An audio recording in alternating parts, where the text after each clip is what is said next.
নিটের form fill up তো শুরু হয়ে গেছে, তোমরা সকলেই জানো। সেক্ষেত্রে তোমাদের 4 তারিখে মে মাসের পরীক্ষা শুরু 2025-এ। তো তোমরা জানো যে এবারে কিছু নিয়মাবলী আছে যেগুলো তোমাদের এবারে মেনে যেতে হবে, যেমন কি ড্রেস কোড। যাদের সাংস্কৃতিক ড্রেস কোড আছে তারা কিন্তু 2 ঘন্টা আগে থেকে মানে সেন্টারে গিয়ে উপস্থিত হবে, কারণ সেক্ষেত্রে তাদের আগে থেকে চেকিং করা হবে যাতে পরবর্তীকালে গিয়ে তাদের কোনো প্রবলেম না হয় এক্সাম হলেতে। তো তাছাড়া কোনো রকমের ডিভাইস নিয়ে যাওয়া যাবে না, যেমন কি ফোন অথবা তোমার হেডফোন হয়ে গেল বা হেডব্যান্ড হয়ে গেল।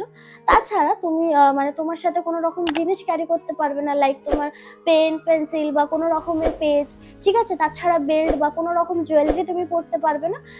সেন্টারে যাওয়ার আগে যদি তুমি সেগুলো তোমার বাড়িতেই রেখে যাও সেক্ষেত্রে সেটাই ভালো হবে, কারণ সেন্টারে রাখার কোনো মতো জায়গা নেই বা কোনো রকম ব্যবস্থা ওখানে ওরা করেনি। তাছাড়া তুমি কোনো রকম খাওয়ার জলের বোতল বা কোনো রকম প্যাকেট জাতীয় খাবার নিয়ে তুমি যেতে পারবে না সেন্টারে, কারণ এক্সাম হলে যাওয়ার আগে তোমার একটা চেকিং করা হবে, যেটা ডিটেক্টরে তোমার যদি কোনো রকম সন্দেহজনক জিনিস পাওয়া যায়, যেটা হচ্ছে তোমার মাইক্রোফোন হয়ে গেল অথবা তোমার ব্লুটুথ হয়ে গেল, ঠিক আছে, তাছাড়া পেজার, ঠিক আছে, সেই ক্ষেত্রে তখন স্টুডেন্টরা হচ্ছে কি ভেতরে যেতে পারে না এক্সাম হলে, সেক্ষেত্রে তারা তখন প্রবলেমও করতে পারে।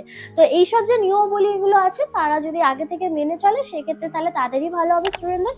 আর আমাদের পক্ষ থেকে, ফিউচার গার্ডেনের পক্ষ থেকে তোমাদের জানানো হলো যারা এই বছরে নিট ইউজির পরীক্ষা দিচ্ছ স্টুডেন্টদেরকে আমাদের তরফ থেকে বেস্ট অফ লাক।